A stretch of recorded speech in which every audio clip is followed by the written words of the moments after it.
아멘. 하나님 말씀은 신약성경 디모데후서 1장 3절에서 8절입니다.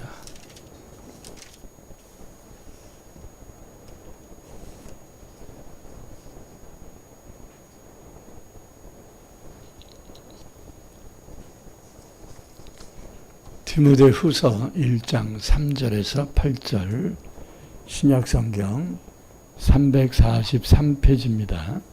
우리 다같이 한 목소리로 합독해서 봉독해서 읽겠습니다. 내가 밤낮 간구하는 가운데 쉬지 않고 너를 생각하여 청결한 양심으로 조상적부터 섬겨오는 하나님께 감사하고 내 눈물을 생각하여 너 보기를 원함은 내 기쁨이 가득하게 하려 함이니 이는 내 속에 거짓이 없는 믿음이 있음을 생각함이라. 이 믿음은 먼저 내 외조모 로이스와 내 어머니 유니게 속에 있더니 내 속에도 있는 줄을 확신하노라. 그러므로 내가 나의 안수함으로 내 속에 있는 하나님의 은사를 다시 불뜻하게 하기 위하여 너로 생각하게 하노니 하나님이 우리에게 주신 것은 두려워하는 마음이 아니요 오직 능력과 사랑과 절제하는 마음이니 그러므로 너는 내가 우리 주를 증언함과 또는 주를 위하여 갇힌 자 된 나를 부끄러워하지 말고 오직 하나님의 능력을 따라 복음과 함께 고난을 받으라. 아멘. 사랑의 주님, 오늘도 주께서 주신 귀한 말씀을 듣기를 원합니다. 들으시는 귀가 열려지게 하시고 깨달을 수 있는 영이 열려지게 하시고 그 말씀대로 살아갈 수 있는 마음의 결단력이 있게 하여 주옵소서. 악한 마귀가 우리의 들을 길을 막지 못하도록 지켜주시고 우리의 마음이 세상에 물들어 혼탁하여지지 않도록 우리의 마음을 정결케 하여 주옵소서. 오늘 여러 가지 사정으로 나오지 못한 성도들 비대면으로 또 하나님 말씀을 들을지라도 하나님 그 말씀이 동일한 생명력을 얻게 하여 주시되 이들의 환경과 형편과 연약함을 다 회복하여 주셔서 다 주의 전으로 나와 함께 예배하는 예배자들 되게 하옵소서. 예수님의 이름으로 간절히 기도드립니다. 아멘. 할렐루야. 오늘도 하나님께서 귀한 은혜 주실 줄 믿습니다. 성경을 읽다 보면 일생을 하나님께 귀하게 쓰임받는 사람들을 발견하게 되는데 그들의 공통점 중에 하나가 있다면 어렸을 때부터 믿음으로 훈련받은 사람들이라는 거예요. 한 사람이 일생 동안 하나님 앞에 올곧게 진실하게 또 귀하게 쓰임받는 사람들 가운데 중간에 예수 믿어서 은혜를 얻는 사람도 있지만 대다수가 어렸을 때부터 믿음을 가진 사람이라는 거예요. 우리가 잘 아는 다윗이나 또 뭐 사무엘이나 뭐 다니엘이나 여러 사람들을 볼 때 그렇습니다. 특히 이제 사무엘 같은 경우도 기도의 어머니였던 한나가 있지 않았습니까? 그 한나에게서 태어나서 사랑과 기도를 받으면서 자랐고 또 젖될 무렵부터는 대제사장 엘리의 사환으로서 역할을 했고 또 성장에서는 이스라엘 사사가 되어서 이스라엘 민족을 위하여 쓰임받는 하나님의 선지자의 삶을 살다가 이제 하나님께 때가 되니까 부름받지 않습니까? 성경에서 흠이 하나도 기록되지 않은 사람이 있다면 사무엘과 다니엘이거든요. 흠이 없는 사람이 어디 있겠어요. 근데 이 사무엘과 다니엘 같은 경우는 그 사람의 흠이 성경에 기록되지 않았습니다. 그 정도로 일생을 하나님 앞에 올곧게 사는 모습이다 이렇게 볼 수 있는 거죠. 또 모세도 태어날 때가 죽을 운명으로 태어난 거잖아요. 태어나면 남자아이로 태어나면 다 강가에 버려져야 되고 죽임을 죽여야 되는 이러한 죽을 운명으로 태어났는데 믿음의 어머니 요게벳이 아들을 죽이지 않습니다. 왕의 명령 따라 이 아들을 죽이라고 한 그 말을 듣지 않고 믿음으로 3개월을 몰래 양육하다가 이제 100일쯤 되면 애들이 목소리도 커지고 이제 막 외부 사람들에게 알려질 수 있는 이런 것이 되니까 이제 나일 강가에 그 바구니를 만들어 가지고 거기다가 담아서 나일 강가에 이제 떠내려 보냅니다. 근데 버린 게 아니에요. 버린 게 아니라 하나님이 이 아이의 생명을 어떻게 하실 것인가를 계속 주시합니다. 그래서 자기의 딸 미리암을 쫓아보냅니다. 그래서 나일 강가에 이 갈대 상자로 만든 바구니에다가 모세를 넣었지만 그냥 알아서 하게 놔두는 게 아니라 하나님이 이 아이의 운명을 어떻게 이끌어 가시는가를 자기 딸 미디암을 보내서 보게 하신 거예요. 그랬더니 하나님의 은혜가 분명히 있었습니다. 여러분, 믿음대로 됩니다. 믿음대로. 할렐루야. 이 아이를 하나님이 이끌어 주실 것이라고 믿음을 가지고 끝까지 포기하지 않으니까 어머니 요게벳의 믿음을 보시고 하나님이 계획하신 대로 바로의 공주가 그 아이를 건져서 이름을 모세라 붙이고 자기의 수양 아들로 삼아서 키웁니다. 근데 참 성경 읽어보면 놀라운 게 뭐냐면 이 바로 공주가 아이를 보면 이게 애굽 아이인지 이스라엘 아이인지를 얼굴 보면 알아요. 얼굴 보면. 그러니까 이집트 사람, 애굽 사람의 얼굴형과 팔레스타인 살고 있는 이스라엘 족속의 얼굴형이 달라요. 이집트 사람들은 이 건장하고 이게 좀 네모난 형 이런 얼굴형인데 이스라엘 사람들은 약간 가냘픈 달걀형 얼굴이 그냥 동글동글하거든요. 그러니까 벌써 얼굴 보면 알아요. 아멘. 근데 누가 이 남자아이를 죽이라고 했는가? 자기 아버지 파라오가 그렇게 알아간 거 하잖아요. 근데 누가 어겨요? 하나밖에 없는 외동딸이 어기는 거예요. 여러분, 이게 굉장한 하나님의 은혜입니다. 여러분, 지금 사우디아라비아가 10대 소녀들이 히잡을 지금 안 쓰거든요. 히잡을 안 쓰는 법으로 바뀌었어요. 옛날에는 히잡을 안 쓰고 밖에 나가면 감옥 가고 벌금 물고 막 이래야 되는데 지금 히잡을 안 써도 되는 법이 바뀌었어요. 왜냐하면 BTS나 블랙핑크가 이 사우디나 이 아랍의 공연을 가면서 수만 명의 그 아랍 청소년들이 막 모였잖아요. 근데 이 아이들이 부모들이 먹고 살기 힘든 아이들이 거기를 갈 수 있었을까요? 공연장을. 거의 힘듭니다. 대다수가 누가 간 거예요? 귀족들, 뭐 국회의원들, 뭐 나라를 이끄는 관리들의 자제들이 간 거예요. 그러다 보니까 얘네들이 지네 부모 몰래 막 그냥 반 미치듯이 공연장에 가버리니까 통제가 안 돼버린 거지. 그래서 자기 자녀들이 감옥 가게 생겼으니까 이 권세를 갖고 있는 부모들이 법을 바꾼 거야. 히잡을 안 써도 된다. 아마 파라오의 외동딸이었던 이 바로 공주가 아버지의 법령을 어기고 유대의 아이를 살렸다? 보면 알 거 아니에요. 자기 딸이 시집은 갔는데 아기가 없는 걸 알잖아.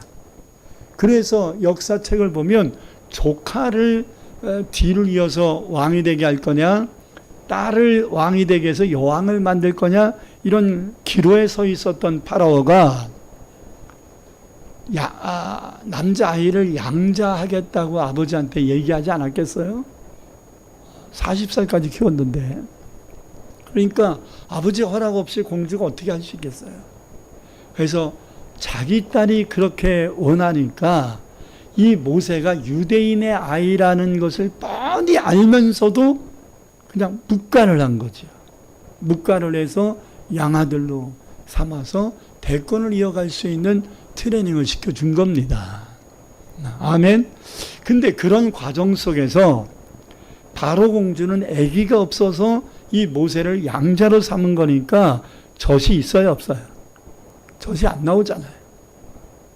근데 성경이 참 기가 막힙니다. 그러면 젖이 있는 애굽 여자 유모를 구하면 되잖아. 근데 미디암이 그걸 보고 쏙 튀어나와가지고 공주님, 이 아이에게 젖을 먹일 수 있는 유모가 필요하지 않나요? 완전히 속보이는 짓 아닙니까? 여러분 같으면 모르겠어요?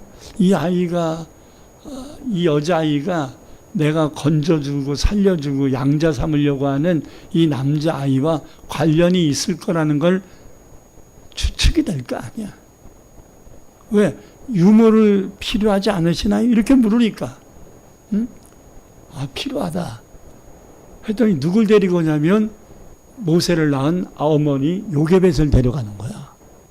그래서 바로 공주는요, 이 세상 표현을 짜고 고스톱치고 있는 이 상황을 뻔히 알면서도 하나님이 그의 마음을 움직이시고 평안함을 주니까 이 아이의 친엄마일 걸 뻔히 알면서도 그 젖을 먹이게 하면서 그 품삯까지 줬다. 그러니까 아들을 죽여야 되는 상황에서 믿음으로 살리려고 하니까 하나님이 아들을 살려줄 뿐만 아니라 자기 젖을 먹여서 키우게 하고 자기 젖을 먹여서 키우게 할 뿐만 아니라 품삯까지 돈까지 받으면서 키울 수 있는 이런 놀라운 은혜. 여러분, 이 소설 같은 일들이 성경에 너무나 많이 기록되어 있지 않습니까? 이건 영화에서 짜집기 만드는 일 같은 이런 드라마틱한 이야기들이잖아요. 근데 성경에 이런 내용들이 굉장히 많아요. 왜? 하나님이 인간관계의 모든 삶의 아구를 맞추시면 그런 놀라운 역사들이 일어나는, 우연인가? 우연은 없습니다. 하나님의 섭리 속에 있는 것이고 하나님의 은혜 속에 이루어지는 것입니다. 그래서 요게벳은 젖될 무렵 약 3년 정도의 시간이라고 볼 수 있는데 3년 동안 젖 먹이면서 모세에게 얼마나 신앙교육을 시켰는지 젖될 무렵까지 키우다가 젖을 뗀 다음에는 바로 공주에게로 이제 다시 양자로 갔거든요. 그런 다음에 40이 될 때까지 약 37년을 애굽에서 애굽식 교육을 받습니다. 근데 40살이 됐을 때 왕자로서 할아버지 뒤를 이어서 왕이 될 수 있는 대권을 포기하고 또 애굽에서 37년 동안 배운 모든 학식과 모든 기득권을 다 내려놓고 젖 먹으면서 엄마에게 기도받고 엄마에게 양육받은 이 신앙을 붙잡아서 그는 일생 동안 믿음으로 살아가게 되었던 것입니다. 그러므로 젖될 무렵밖에 안 되는 그 3, 4년밖에 안 되는 짧은 시간 속에 요게벳이 믿음으로 양육했더니 일생 동안 하나님을 떠나지 않는 하나님의 사람이 되더라. 그래서 어린 아이의 이 믿음은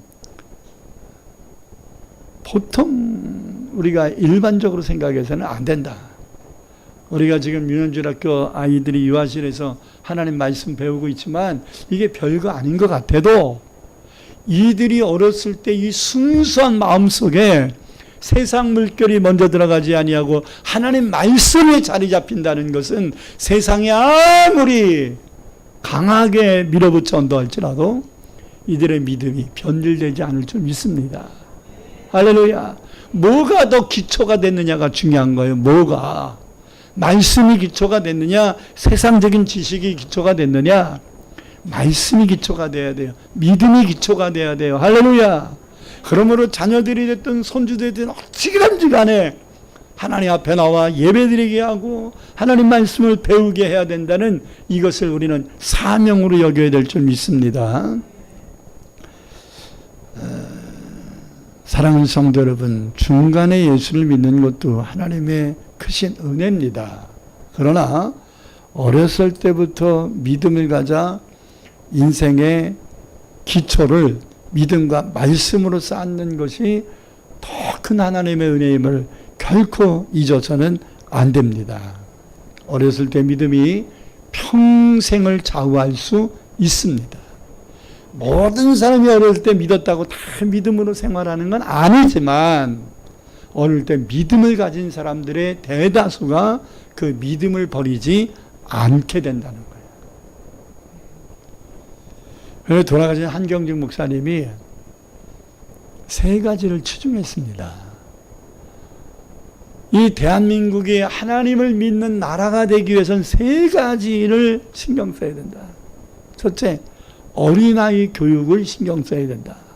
해서 한경직 목사님은 아예 부모가 버린 아이들까지도 다 고아원을 만들어 가지고서 신앙교육을 시켰어요. 그래서 한경직 목사님이 심무했던 영락교에서 세운 그 고아원들은 다 기독교 고아원이에요.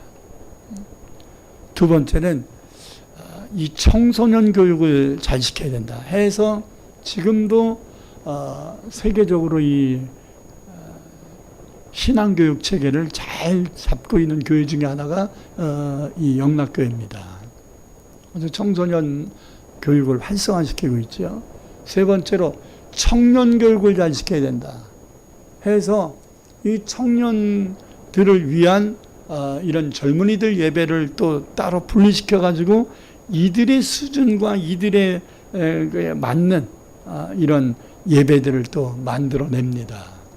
뿐만 아니라 군대 간 청년들이 중요하다 해서 군 보그마 운동 이 협의회 같은 것들을 만들어서 이때부터 한경직 목사님이 박정희 대통령과 합의를 해서 모든 비용은 교회도 된다. 한국교회가 된다. 그 대신 군인들이 예배드리고 싶은 사람들이 예배드릴 수 있도록 허용을 해달라. 그래서 군복음화 선교회를 대대적으로 만들고 이때부터 군목제도를 만들었습니다. 근데 장로인 김영삼 씨가 대통령이 될 때 이 군목을 누구에게까지, 군목은 누구예요? 군목. 군인들을 위하여 하나님이 일하는 목사를 군목이라고 하는 거잖아요. 근데 이 군목제도에 모든 종교에게 공평하게 허용을 했어요. 그래서 스님도 군목이에요. 신부도 군목이고. 나는 김영삼 씨가 장로 맞나? 이런 생각이 들어요. 그래서 IMF 때문에 나라 망할 뻔한 것 같아.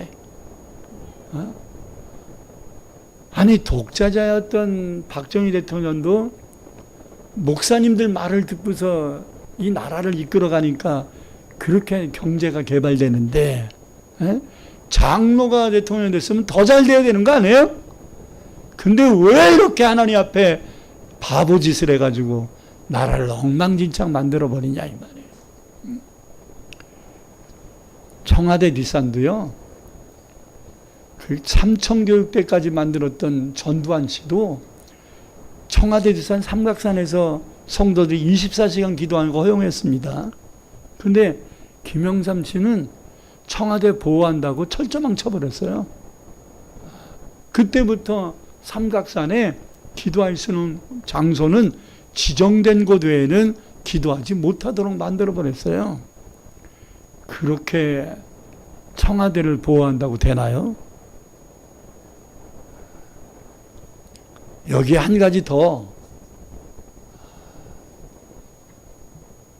박정희 대통령이 그 가나안 동물학교 김영기 장로의 말을 받아서 이 나라가 부강해지기 위해서는 무당들, 이 태폐적인 이런 무속신앙들을 없애야 된다 해서 무당들을 없애게 했고, 우리나라가 가난하게 된 이유는 제사가 너무 많다. 그러니 제사를 지내고자 원하는 자들은 살아있는 부모의 바로 윗대만 드리게 하고 나머지는 뭉쳐서 시제로 드리게 하자. 이게 가난농군학교를 만든 김영기 장로의 제안이었습니다. 이게 새마을운동의 효시예요. 그래서 박정희 대통령은 법까지 바꿨어요. 가정의례 준칙이라는 특별법을 만들어가지고 제사법도 간소화시키고 무당들도 공식적으로 활동하지 못하도록 다 무색하게 만들었습니다. 근데 이거 다 회복시킨 사람이 누군지 김영삼이에요. 난 그래서 김영삼 씨가 장로라고 얘기한 것을 창피하게 얘기합니다. 왜 하나님을 믿지 않는 대통령들도 하나님을 잘 믿는 목사와 장로들의 말을 들어서 이 나라를 새마을운동을 일으키고 이렇게 부강하게 만들었는데 왜 하나님을 믿는다라고 하는 장로가 이걸 다 뒤집어 엎어버리냐 이게. 그러니 하나님의 징계가 김영삼 대통령 5년 재임 기간 동안 엄청난 환란으로 몰아갔던 겁니다. 가을기가 떨어지지요. 아시아나 항공이 목포 앞바다에서 또 추락하지요. 유조선이 3번이나 파괴돼서 태안 앞바다를 비롯해서 기름 유출이 생기지 않았습니까? 대구 지하철 폭파 사건이 일어났지요. 삼풍백화점 무너졌지요. 성수대교 무너졌지요. 막바지에 IMF가 기아 사태로 말미암아 IMF가 도래하면서 이 나라의 경제에 엄청난 타격을 받았던 것입니다. 그때 대다수의 경제학자들은 한국 경제는 끝났다. 이렇게 결론을 냈었습니다. 그런데 끝났나요? 여러분, 한국 경제가 IMF 이 원조 신청을 할 그 무렵부터 시작해서 약 8년이 됐을 때 세상은 놀랐습니다. 왜? 우리나라가 경제 10대 구간에 들어가 버린 거예요. 이런 10년도 안 되는 시간 속에서 경제의 바닥을 쳤던 이 나라가 세계의 경제를 움직이는 중심에 서게 됐던 이유가 뭘까요? 하나님 믿는 자들이 이 국가적인 어려움을 위하여 간절히 기도하고 최선을 다했고, 또 하나님을 안 믿는 국민들 모두가 뭐 아나바다 운동이라든지 금모으기 운동이라 이런 것들을 하면서 근검절약하며 나라 살려야 된다라는 이 마음으로 하나 됐기 때문에 이 나라가 살아난 겁니다. 나는 오늘날의 이 나라의 이 상황을 두 가지로 봅니다. 하나는 굉장한 위기다. 법을 마음대로 막 바꿔버리는, 법이라는 것은 국가의 질서거든요. 이 질서가 무너지는 것은 심각한 상황입니다. 개개인의 문제를 위하여 법안을 바꾸는 것은 이건 심각한 문제. 이거 정치의 문제가 아니라 이건 국가의 존폐의 문제라는 거예요. 왜? 질서가 무너져 버렸어요. 이게 법의 질서가 무너지면 사회 질서, 가정 질서, 모든 질서가 되는 도미노 현상으로 무너질 수밖에 없는 위기가 오는 겁니다. 대법원에서 판결받은 것까지도 뒤집힌다? 이건 있을 수 없어요. 이건 있을 수 없어요. 누구 한두 사람을 두고 얘기하는 것이 아니라 대다수의 나라는 3심제란 말이에요. 지방법원, 고등법원, 대법원. 대법원 판결은 확정 판결이라고 말합니다. 대법원 판결은 새롭게 그 죄인을 다루는 게 아니에요. 제1심 청구의 고등법원에 올라간 것에 대한 이 판결이 대법원에서는 옳게 했냐 잘못했냐 이것만 보여주는 거예요. 대법원에서는 이 사람이 죄인이냐 아니냐라는 것을 가름하는 게 아니에요. 고등법원의 판결이, 재심 신청된 판결이 제대로 판결이 된 거냐 안 된 거냐, 법적인 문제가 있냐 없냐, 이거를 보여주는 것이 대법원 판결인 거예요. 그래서 대법원에서 고등법원 판결에 문제가 있으니 다시 해라 라고 했잖아요. 그러면 고등법원 이걸 받아서 재심을 해야 돼. 어떻게 대법원의 지시를 고등법원이 받지 않을 수가 있습니까? 이렇게 무질서하게 만들어서 나라가 어떻게 돌아갈 수 있냐 이 말이에요.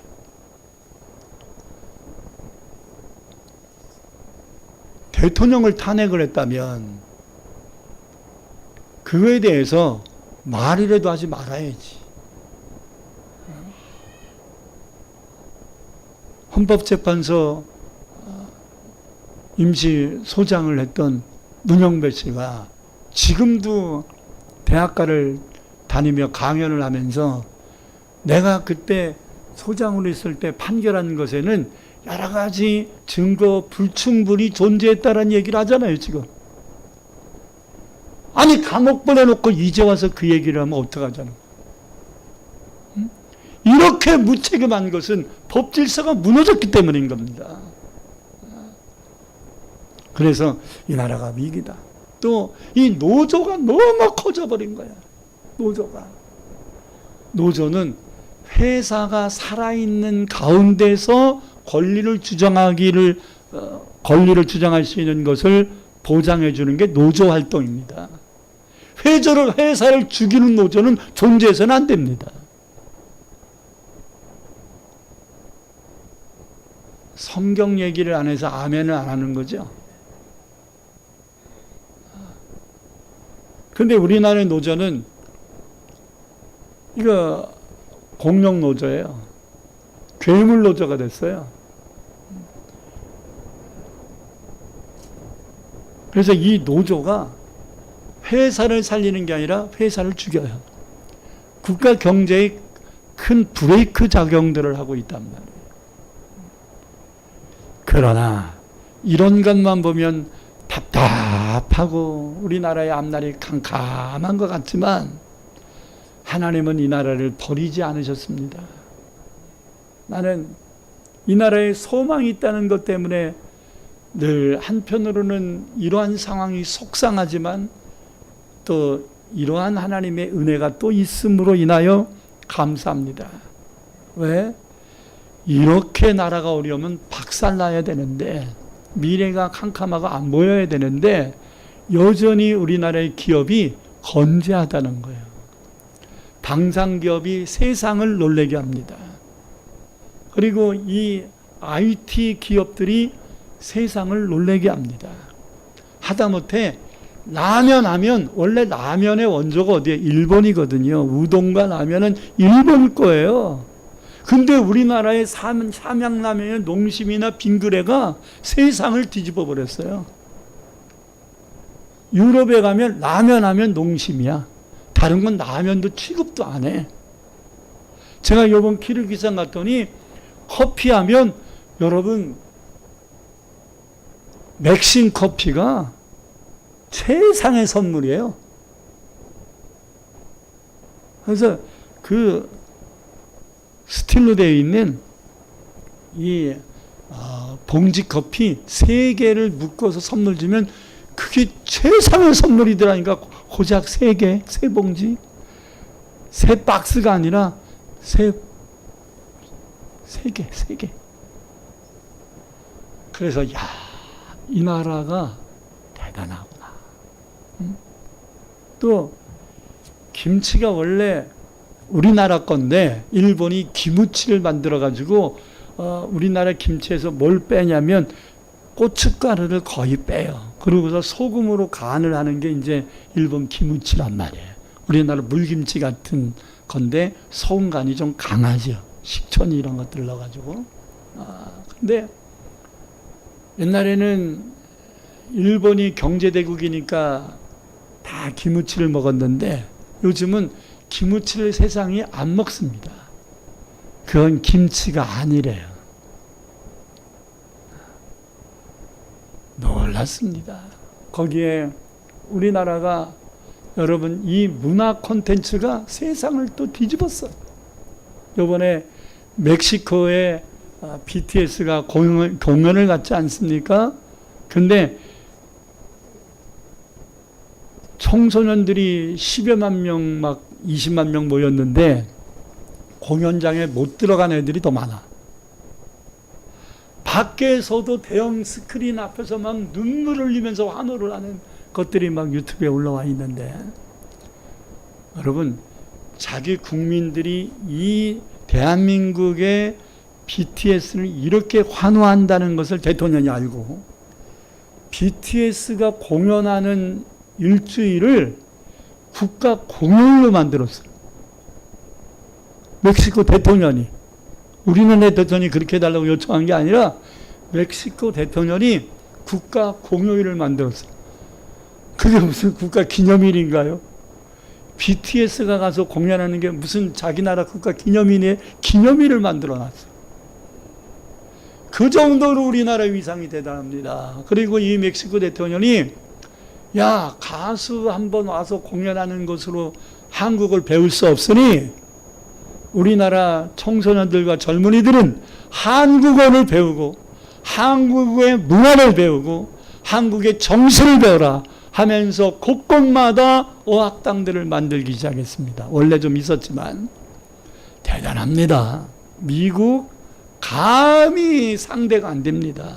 그 정도로 하나님이 우리나라의 이 한류를 왕성하게 만들어 주신 거예요. 로마 제국이 모든 길은 로마로 통한다라고 말할 정도로 도로시설을 만든 것 때문에 바울이 로마 제국을 돌아다니면서 세 바퀴를 돌면서 복음을 전하고 교회들을 곳곳마다 세웠던 것처럼 모든 로마 제국의 나라는 그 수십 개의 민족과 나라가 결합한 제국이지만 헬라어를 공용어로 삼지 않았습니까? 그것 때문에 헬라어를 할 수 있는 바울이 어디를 가도 복음을 능히 전할 수 있도록 한 거예요. 여러분, 지금 로마 제국은 로마 황제 숭배 사상으로 가득 차 있었고 황제가 곧 주다. 황제가 곧 하나님이라는 것을 주지하는 시대였습니다. 그럼에도 불구하고 그것과 싸우지 아니하고 바울은 로마가 만드는 길을 가면서 복음을 전합니다. 로마가 통일시켜 놓은 헬라어를 가지고 복음을 전합니다. 여러분, BTS의 노래가 가사를 따지면 귀신 씨나라니까 없는 소리가 많아요. 그러니까 BTS의 노래의 가사는 우리가 그렇게 신경 쓸 저기가 아니에요. 내용이 안 좋아요. 근데 그 BTS의 노래 가사가 안 좋으니까 에이, BTS는 나빠 이렇게 하면 안 돼요. 그들이 열어놓은 눈호를 우리는 활용하면 되는 거예요. 아멘? 미국이 어떠네 저떠네 할 거 없어요. 미국이 자국의 이익을 위하여 우리나라의 주한미군을 주둔시키는 거잖아요. 미군 떠나라 그럴 거 없어요. 미국은 자기 나라를 위하여 우리나라를 지켜주겠다고 자청하는 거예요. 그렇기 때문에 주한미군 철수해라 그럴 필요도 없지만 주한미군 비용을 더 내라라고 하는 것도 우리가 뭐 알았다고 기죽을 필요도 없어요. 왜? 서로가 자국 이익을 위한 거란 말이야. 그러면 서로가 자국 이익을 위해서 잘 협상하면 되는 거지 기죽을 것도 없어요. 우리나라가 미국에 기죽을 필요도 없고 미국에 고개 숙일 것도 없어요. 그렇다고 미국 떠나라 배척할 필요도 없어요. 아멘. 뭐 미국 배척하고 중국과 손잡으면 중국이 우리 도와줄 것 같습니까? 그들도 자국 이익을 위하여 하는 겁니다. 그렇기 때문에 지금은 모든 나라들이 다 자국 정책을 하고 있어요.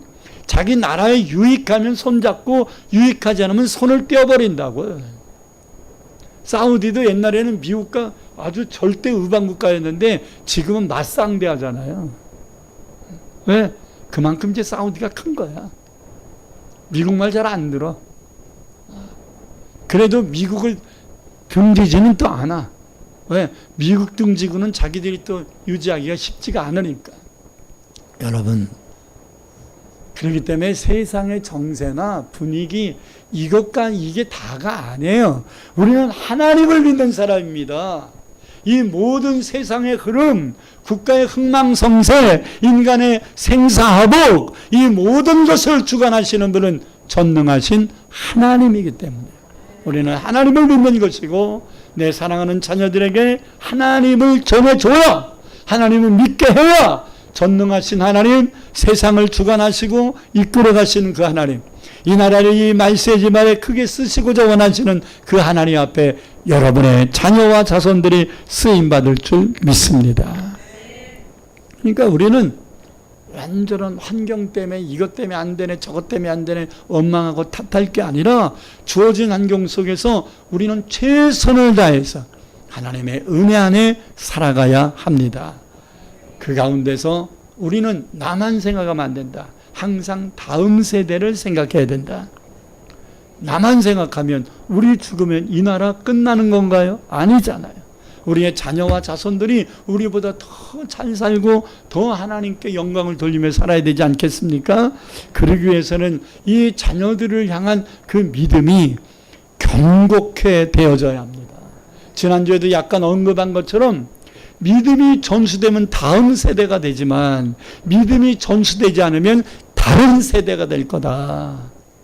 여러분의 자녀와 자손들이 다른 세대가 되지 말고 여러분의 믿음을 전수하여 하나님의 축복을 받게 하는 이 민족의 중심에 설 수 있는 다음 세대로 키워야 될 줄 믿습니다. 그러기엔 세 가지 역할이 필요한데요. 첫째는 부모의 역할이에요. 먼저 본문 3절에 5절을 보겠습니다. 내가 밤낮 간구하는 가운데 쉬지 않고 너를 생각하여 청결한 양심으로 언제부터? 조상적부터 섬겨오는 하나님께 감사하고 내 눈물을 생각하여 너 보기를 원하면 내 기쁨이 가득하게 하려 함이니 이는 내 속에 거짓이 없는 믿음이 있음을 생각함이라. 그러면 디모데에게 거짓이 없는 믿음은 뭘로 비롯된 거냐라는 걸 설명하죠. 이 믿음은 먼저 내 외할머니 로이스와 내 어머니 유니게 속에 있더니 네 속에도 있는 줄 확신하노라. 확신한다는 표현을 했어요. 외할머니 로이스, 엄마 유니게에 있는 이 순수 믿음이 너 디모데에게 있구나. 이렇게 얘기한 거죠. 한마디로 믿음 있는 조상, 외할머니 로이스와 엄마 유니게가 믿음의 본을 보여주면서 말씀으로 양육해지면서 디모데의 순수 믿음의 기초가 형성됐다는 것을 칭찬하고 있는 거예요. 그래서 보통 3대, 4대가 믿음이 전수되면 그 가정은 믿음의 가문이라고 볼 수 있는 거예요. 할렐루야. 여러분이 신앙생활하니까 왜 당대라서 그럴 수가 있다. 마귀의 방해도 적지 않을 거예요. 환경의 영향도 적지 않을 거예요. 여러분, 그래서 옛날 분들이 맨 땅에다가 부모님 산소를 만들면 기본적으로 3년상을 치러요. 3년상을 치르면서 자기의 선산이 처음 그 부모의 무덤이 세워졌을 때는 3년 동안 장자가 됐든 차자가 됐든 아들 하나가 원두막을 짓고 거기 살면서 계속 잡초를 뽑아요. 그래서 잔디가 자리를 잡을 때까지 있는 거예요. 그래서 선산을 만들어내는 거야. 잡초가 무성하지 않도록, 잔디가 자리 잡도록. 여러분, 땅도 그런 거거든요. 땅도 잔디가 자리 잡으면 잡초들이 무성하지 않거든요. 어쩌다가 하나씩 올라오는 것만 가끔 가서 뽑으면 되는 거거든요. 근데 그냥 놔둬버리면 잔디를 심어도 뭐가 빨리 자라요? 잡초가 빨리 자라요. 마찬가지예요. 여러분들 예수 믿는다고 모든 게 다 해결되는 게 아니에요. 조상들이 죄악된 습성을 심겨놨잖아요. 우상 숭배하고 귀신을 섬기고 죄와 타협하고 이런 습성을 심어놨잖아요. 그러면 여러분 혼자 막 믿는다고 그냥 집안이 뒤집어지고 변화된다? 결코 그런 망상에 빠지지 마세요. 희생 없이 되는 게 어떻겠어요? 끝까지 이 집안에 뿌리 내려 있는 이 신앙의 잡초들을 뽑아내야 돼요. 이 쓴뿌리들을 뽑아내야 돼요. 부모가 이혼하고 불행하게 살았는데 그 자식들이 어떻게 행복할 수 있겠냐? 그 자식들이 행복하기 전 부모의 불행을 잘라내야 될 거 아니에요. 부모와 관계를 단절하라는 얘기가 아니라 부모가 겪고 있는 이 불행의 이 쓴뿌리를 우리의 마음에서, 우리의 마음의 상처에서 뽑아내야 될 거 아니에요. 그래야 여러분의 가정이 행복하고 여러분의 자손들은 이 불행을 전수하지 않을 거 아니에요. 정신 바싹 차려야 돼요. 아버지가 알코올 중독자인데 그 자식이 술 안 먹을 거다? 알코올 중독 아버지가 아들 앉혀놓고 야, 나는 이미 베린 몸이니 너만은 술 먹지 말아라 이렇게 얘기하면 10명의 자식 가운데 몇 명이 그 말을 받들어서 술을 안 먹을 것 같습니까? 오늘 나오신 성도님이 한번 추정을 해보세요. 알코올 중독자 아버지가 나는 술을 먹어서 이렇게 만신창이가 됐지만 너희는 술 먹지 말고 살아라 이렇게 10명의 아들에게 얘기했을 때 몇 명의 아들이 술을 안 먹을 것 같습니까? 한두 명이 있을까 말까입니다. 왜? 맨날 본 게 술 먹는 거잖아요. 그게 싫어서 이를 갈아도 속상하면 자기도 모르게 술 먹는 거야. 왜? 본 게 그거잖아. 얼마나 다부진 결단을 해야 여기서 벗어날 수 있겠냐. 조상대대로 우상숭배 왔어요. 제가 가끔씩 얘기하잖아요. 아니 조상님이 진짜 살아서 우리를 도와주는 것이라는 믿음으로 제사를 정성껏 지내는 거라면 왜 가장 조상을 잘 섬겼던 유교 문화 속에 있는 이씨조선이 망했을까? 왜 조상의 묘를 잘하는 명당을 만들어내야 후손들이 잘 된다라고 하는 말이 맞는 거라면 왜 왕릉을 만들어낸 이씨 왕조는 무너졌을까? 무덤 잘 명당에다 세운다고 자손들이 반드시 잘 되는 게 아니라는 증거잖아요. 더 크게 하면 하세요. 공원묘지 한 귀퉁이에다가 부모님을 모셔도 그렇게 큰 영향 안 받지 않아. 다만 너무 찾아가지 않아서 잡초무성하면 욕먹겠으나 귀신이 말하는 거짓에 속아서는 안 됩니다. 관련 없습니다. 귀신 무섭지요?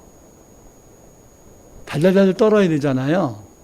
근데 그렇게 돌아가신 분들이 살아서 귀신이 돌아다니고 있다면, 그게 그렇게 무섭다면 제사 지낼 때 왜 문 하나 못 열고 들어와? 왜 밥숟가락 올려놓고 문을 열어야 되냐고. 에? 아니 밝은 이 LED 등을 켜놓고 제사를 지내지 왜 귀신 들어오는데 밝으면 안 된다고 불까지 꺼주냐고. 그 귀신이 불 끌 능력도 없는 거잖아. 돌아가신 조상이 오는 거예요, 안 오는 거예요? 온다라고 하는 귀신에게 속는 거지. 성경은 뭐라, 죽은 다음에 천국이나 지옥이나 반드시 갈라지는 것이지 황천을 떠도는 것은 없다. 그건 진짜 하나님을 대적하는 귀신들이, 죽은 자의 영혼이 아니라 귀신의 존재가 있단 말이에요. 이 귀신들이 우리를 속였던 겁니다. 5,000년 역사 속에 우리나라가 귀신을 섬기는 문화였단 말이죠. 그래서 속았던 거예요. 정신 차려야 됩니다.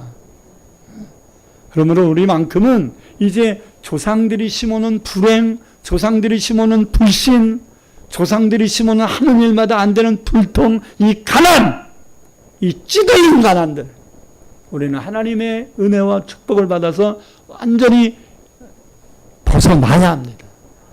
그래서 호세아서 10장에서는 묵은 땅을 기경하라고 말하는 거예요. 여러분의 가정에 이 찌들려 있는 불행, 불통, 불신, 이 묵은 땅을 기경하여 갈아엎어야 합니다. 그래야 여러분의 남은 시간, 여러분의 자손과 후손들의 삶이 형통하는 하나님의 복을 받을 줄 믿습니다. 믿음의 본을 보여주면서 말씀으로 양육해야 합니다. 이게 부모의 역할입니다. 여러분, 교육은 말로 되는 게 아니라 본으로, 행함으로 되는 거예요.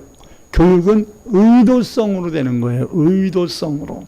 그러므로 자녀들, 손주들이 믿음을 갖게 하기 위해서 여러분, 우리는 최선을 다해야 됩니다. 제가 우리 아이들에게 처음에는 용돈을 우리 아내에게 주게 했었습니다. 많진 않았어요. 근데 가만히 보니까 내가 성격이 옳고 그름을 자꾸 따지는 성격이거든. 그러다 보니까 애들한테 그거 하지 마, 그거 안 돼. 이런 교육적 역할은 내가 하고, 기도해주고 먹여주고 용돈 주고 끌어안아주고 이런 역할을 아내가 하니까 애들이 나를 안 좋아해. 지 엄마밖에 몰라. 그래서 다른 거는 우리 아내의 고유 권한이니까 냅두고 하나만 뺏었어. 용돈 주는 거. 용돈 주는 거. 여보, 용돈은 내가 줄게. 그러고서 용돈 주는 거를 아내가 주는 거에서 내가 뺏어갖고 언제 줬냐면 월요일날 아침에 줬어요. 주일날 어린이 예배를 잘 드리고 또 교회 성도들 애들하고 안 싸우고 뭐 그럼 좀 더 주고 좀 문제가 있으면 좀 삭감하고 그러면서 예배 잘 드리면 용돈을 더 주고 이러면서 지난주에 너네들 참 예배 잘 드려서 고맙다. 용돈! 그러고서 탁탁 몇천 원밖에 안 됐지만 탁탁 줬어. 그랬더니 그 다음부터 우리 애들이 나를 좋아하더라고.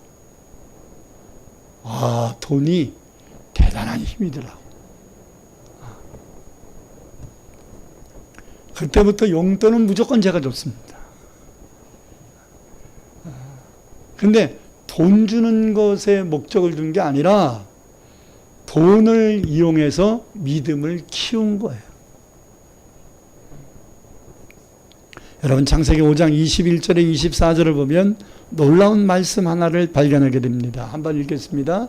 에녹은 65세에 무드셀라를 낳았고 무드셀라를 낳은 후 300년을 하나님과 동행하며 자녀들을 낳았으며 그는 365세를 살았더라.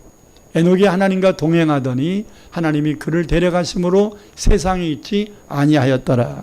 이 말씀에 보면 에녹은 하나님과 동행했다는 말, 하나님을 동행했다는 말이 두 번이나 반복되잖아요. 그래서 하나님은 하나님과 동행하는 이 에녹을 300년 동안 동행하다가 육신의 죽음을 보지 않고 들림을 받게 휴거를 하게 해주신 겁니다. 그래서 최초의 휴거자가 육신의 죽음을 보지 않고 휴거된 자가 바로 에녹입니다. 근데 여기에 숨어있는 진리 하나가 있는데요. 언제부터 에녹이 하나님을 경외하며 하나님과 동행하는 삶을 살았다고 말하냐면 아들 무두셀라를 낳은 후 300년을 하나님과 동행했다. 이렇게 얘기합니다. 그러니까 36세에 아들을 낳는데 65세에 아들을 낳는데 그 후로 300년을 하나님과 동행하며 살았단 말이에요. 그러니까 아들을 낳기 전과 아들을 낳은 후가 딱 경계가 돼요. 아들을 주실 때 하나님이 아들을 주실 때 이 아들을 왜 주셨는지를 에녹이 알았어요. 그래서 이 무두셀라라는 이름의 뜻은 창을 던지는 자라는 뜻이거든요. 이 말은 그 당시의 문화를 보면 창을 던지면 전쟁이 시작된다. 심판이 시작된다. 이런 의미를 담고 있단 말이에요. 그러니까 무두셀라는 창을 던지는 자다라는 의미를 갖고 있기 때문에 하나님이 왜 에녹의 아들을 무두셀라라고 하셨는가? 하나님이 당신이 창조한 이 세상의 사람들과 전쟁하시겠다는 선포를 하신 거예요. 그래서 무두셀라가 죽은 날이 969세가 무두셀라가 죽은 나이거든요. 근데 홍수의 심판이 일어났을 때가 노아가 600세였던 시간이에요. 성경의 연대기를 연구해 보면 무두셀라가 죽었던 969세가 되는 해가 노아가 600세가 돼서 노아 홍수가 시작되는 해예요. 그러니까 무두셀라가 죽는 해에 노아 홍수가 시작된 겁니다. 제가 교수 일을 하면서 이걸 수없이 점검을 하고 확인한 것이기 때문에 맞습니다. 창세기 7장 6절을 보면 노아가 600세 되는 해에 이 땅이 홍수의 심판을 받았고, 창세기 6장 9절을 보면 이것이 노아의 족본이라. 노아는 의인이요 당대 완전한 자라. 그는 하나님과 동행하였으며. 왜 노아가 홍수 때 심판에 죽지 않고 노아와 그 가족이 건짐을 받았는가? 살림을 얻었는가? 그것은 증조 할아버지였던 에녹이 하나님과 동행하고 할아버지였던 무두셀라가 너희들이 죄를 회개하지 않는다면 하나님은 너희에게 심판할 거다. 전쟁을 선포하셨다. 라고 하는 이 믿음, 신앙관을 가지고 증조 할아버지 에녹을 본받아서 하나님과 동행하는 삶을 살았기 때문에 모든 사람들이 물의 심판을 받아 죽는 그 와중 속에 노아와 그 가족은 하나님을 경외함으로 살게 되었던 것입니다. 그러나 정반대의 사람이 있어요. 히스기야예요. 열왕기하 18장 3절 7절을 먼저 보겠습니다. 히스기야가 초창기 믿음은 대단했습니다. 조상들이 하나님 섬기지 않았던 걸 다 제거해버리고 하나님 섬기는 삶을 살았던 사람이에요. 읽겠습니다. 히스기야가 그의 조상 다윗의 모든 행위와 같이 여호와께서 보시기에 정직하게 행하여 그가 여러 산당들을 제거하며 주상을 깨뜨리며 아세라 목상을 찍으며 모세가 만들었던 놋뱀을 이스라엘 자손이 이때까지 향하여 분향함으로 그것을 부수고 루스단이라는 히브리어는 무슨 말이냐면 놋뱀, 구리뱀이란 뜻이에요. 구리뱀이라 칭하였더라. 하나님이 아니라 구리뱀이다 이렇게 말했다 이 말이에요. 히스기야가 이스라엘 하나님 여호와를 의지하였는데 그의 전후 유다 여러 왕 중에 그러한 자가 없었으니 곧 그가 여호와께 연합하여 그에게서 떠나지 아니하고 여호와께서 모세에게 명령하신 계명을 다 지켰더라. 여호와께서 그러기 때문에 그와 함께 하심에 그가 어디로 가든지 형통하였더라. 저가 아수르 왕을 배반하고 섬기지 아니하였고 이렇게 말하죠. 히스기야는 그의 조상 다윗을 본받아서 하나님이 기뻐하는 일을 행하며 하나님과 연합, 즉 동행하는 삶을 살았습니다. 그러니까 이 히스기야가 죽을 병에 들려서 죽을 상황에도 하나님께 기도하니 그 생명이 15년 동안 연장되기도 했습니다. 그리고 없었던 아들까지 낳았습니다. 근데 에녹은 아들을 낳은 다음에 하나님과 동행하는 사람으로 바뀌었지요. 근데 히스기야는 반대예요. 아들을 낳기 전에 하나님과 동행했는데 아들을 낳은 다음부터는 하나님을 제대로 섬기지 않고 받은 은혜를 배신해요. 왜? 아들에게 마음 뺏겨버린 거예요. 자식에게 마음 뺏긴 거예요.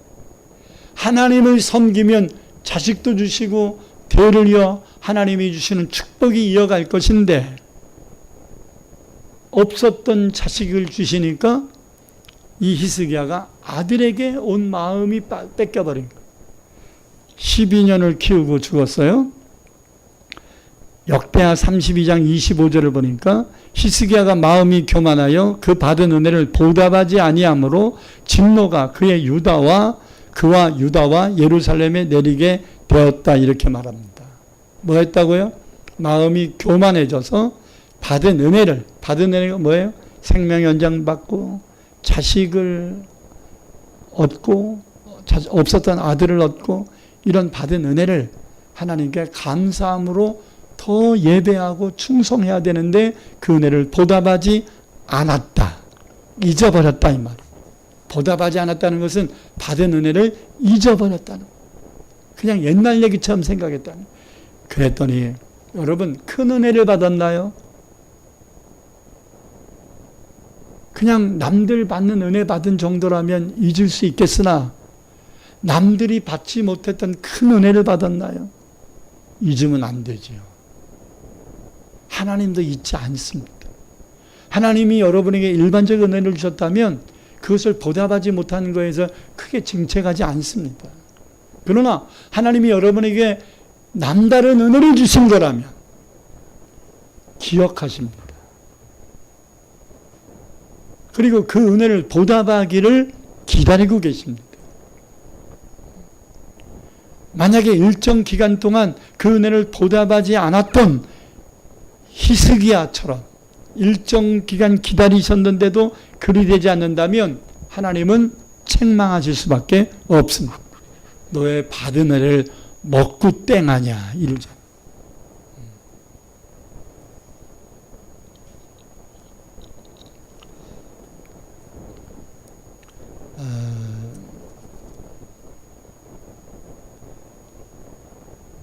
우리 지율이 엄마가 학교를 다닐 때 학원 원장님 한 분이 이하학원이라고 원장님 한 분이 목사님 자제니까 그분이 집사였어요. 목사님 자제니까 학원비를 거의 안 받았어요. 우리가 그냥 미안하니까 가끔씩 이렇게 드렸던 거지 공식적으로는 안 받았어요. 그러면서 너무 사랑을 해줬어요. 저희 엄마가 그 은혜를 잊지 않더라. 그래서 지금도 그렇게 하고 있는지는 모르겠는데 제가 아는 시간까지는 어버이날이나 스승의 날이나 이런 때가 되면 꼭 선물이라도 보내더라고요. 은혜를 잊지 않는 게 중요합니다. 벌써 애를 낳아가지고 초등학교를 다니는데 벌써 20년 지난 얘기잖아.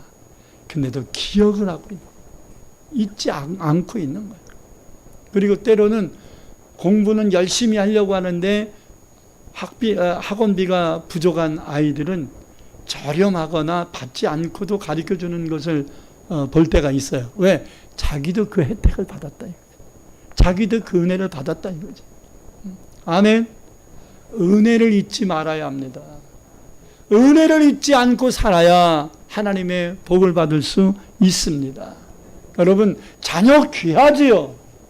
그러나 하나님보다 귀하게 여겨서는 안 된다. 자, 역대하 33장 1절에 6절을 읽겠습니다.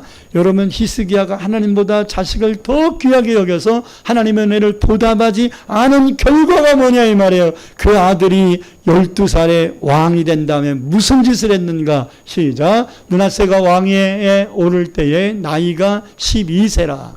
예루살렘에서 55년 동안 다스리며 여호와 보시기에 악을 행하여 여호와께서 이스라엘 자손 앞에서 쫓아내신 이방 사람들의 가증한 일을 본받아 그의 아버지 히스기야가 헐어버린 산당을 다시 세우며 바알들을 위하여 제단을 쌓으며 아세라 목상을 만들어 하늘의 모든 1월 성신 별들을 경배하면서 철쭉철배한 우상숭배자가 됐다는 얘기죠. 4절 여호와께 전에 이르시기를 내가 내 이름을 예루살렘에 영원히 두리라 하신 여호와의 전에 우상을 섬기는 제단들을 쌓고 또 여호와의 전 두 마당에 성전 뜰이지요. 하늘의 1월 성신을 위하여 제단을 쌓고 또 흰놈의 아들 골짜기에서 그의 아들들을 불 가운데로 지나게 하는 인신제사를 드리고 점치고 사슬과 요술을 행하며 신접한 자, 박수무당 이런 사람들을 신뢰하고 여호와 보시기에 악을 많이 행하여 여호와를 진노하게 하였으며 이렇게 말합니다. 그러니까 아버지 히스기야가 하나님을 그렇게 잘 섬기고 우상 단지들 다 부셔버렸었는데 하나님보다 자식을 더 사랑하다 보니까 그 아버지의 사랑만 받고 하나님의 사랑이 뭔지를 모르는 이 므낫세는 아버지가 만들어 놓은 모든 것들을 다 부셔버리고 자기 맘대로 우상단지들을 성전에다 가득 채워놨다는 거예요. 여러분 12살이 뭘 알겠어요? 초등학교 5학년이 왕이 돼가지고 뭘 알겠어요? 그런데 이런 짓거리를 했다는 거예요. 55년 재임하면서 이런 악행을 서슴없이. 그래서 여러분 남유다가 패망하기에 이르는 원인이 됐던 것입니다. 한 가지만 더 말씀드리고 오늘 말씀을 마치려고 합니다. 세계적인 화가 가운데 밀레라는 사람이 있어요. 지금 스크린에 비치죠. 이게 무슨 그림이죠? 밀레가 그린 만종이라는 그림이에요. 여러분 이 밀레라는 프랑스 화가는 어릴 때부터 누구에게 신앙 양육을 받았냐면 친할머니에게 신앙 양육을 받았어요. 그가 미술 공부를 위해서 어려운 가운데도 파리로 유학을 가려고 할 때 할머니는 밀레에게 자기의 쌈짓돈을 주면서 이렇게 말했답니다. 밀레야, 너는 화가가 되기 전에 하나님을 잘 섬기는 성도가 되어라. 세상적으로 성공하기 전에 하나님께 인정받는 사람 되라 이 말이에요. 하나님의 뜻을 실천하며 믿음을 지켜야 한다. 그렇지 않으면 죽는 것이 낫다. 여러분 성공하기 위하여 유학을 가고 있는 손주를 앉혀놓고 용돈 몇 푼 주면서 너 하나님 잘 섬겨, 하나님 안 섬기려면 죽는 게 나아. 이런 극단적인 얘기를 하는 거는 치매 노예 아닌가요? 근데 밀레는 그렇게 생각하지 않습니다. 할머니의 마음을 가슴에 담습니다. 영원한 안식을 위한 그림을 그리거라. 늘 하나님의 심판이 있음을 잊지 말아야 한다. 그래서 할머니는 그 밀레를 눈물로 기도해주고 보냈습니다. 밀레가 성공했을 때는 이미 할머니는 돌아가셨어요. 저 만종은 자기에게 신앙을 심어준 할머니를 생각하면서 외곽 지역에 있는 들판에서 모든 일을 마치고 하나님 앞에 감사 기도하는 사람들의 모습을 보고 할머니가 말씀하신 저 경건함이 저들의 모습에 있다 해서 그 모습을 그린 것이 만종이라는 그림이에요. 전문가들은 그 그림에는 노동의 신성함이 들어있다. 그리고 믿음의 경건함이 들어있다. 여러분 저 바구니에 뭐가 있는지 아세요? 감자가 들어있어요. 저 가운데 바구니에. 그러니까 지금 뭘 한 거예요 지금? 감자 캔 거죠. 감자를 심었던 걸 캔 것이 감사해요. 쌀을 추수한 것도 아니잖아. 어? 엄청난 곡식, 엄청난 과일을 추수한 게 아니잖아. 고작 감자 한 바구니야. 근데 저녁 노을이 질 때 모든 일손을 내려놓고 하나님 앞에 감사하며 하루를 마무리하는 겸손함이 담겨있다. 감사가 담겨있다. 노동의 신성함. 비록 감자밖에 않겠어도 그걸 감사할 수 있는. 비록 풍성한 것이 없어도 그 모든 것에 감사할 줄 아는 이런 믿음의 경건한 모습. 에이 고장 저게 뭐 감사할 게 있어. 아유 지지리도 가난하네. 이렇게 평가할 수 있을지 몰라도 많은 미술 전문가들은 이 그림은 그 누구도 흉내낼 수 없는 아름다움이다. 이렇게 알려져요. 그래서 저 밀레의 만종은요. 지금도 경매조차 하지 않습니다. 왜? 경매 불가예요. 저런 그림은 사고 파는 게 아니다 해서 누블 박물관에 영원히 보장하도록 프랑스 국가가 해놓은 겁니다. 세 가지 역할이 있는데 오늘은 부모의 역할에 대한 말씀만 드렸습니다. 나머지 두 가지 역할에 대한 것은 다음 주에 말씀을 드리겠습니다. 여러분, 자식 교육은 어렸을 때부터 해야 된다. 왜?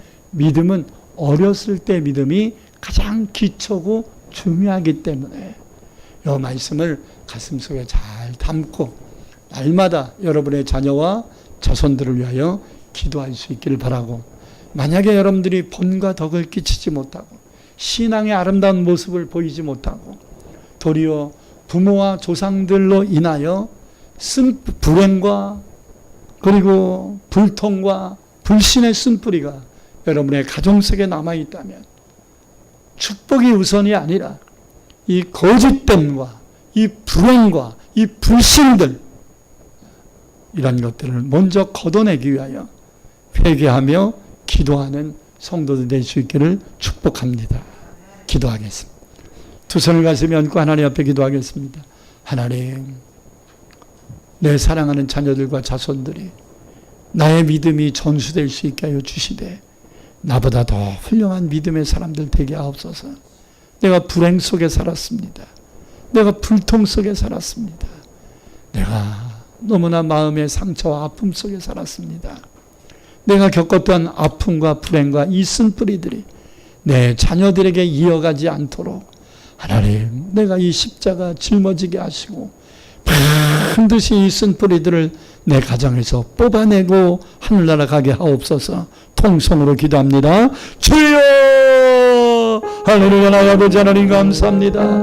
이 가정의 달 셋째 주간에 하나님께서 우리에게 아버지의 어린아이의 믿음이 인생을 좌우하는 것에 대한 말씀을 들으며 그 어린아이의 믿음이 인생을 좌우하는 데 있어서 가장 기초적이고 중요한 역할이 부모의 역할이라는 것을 다시 한번 깨닫습니다.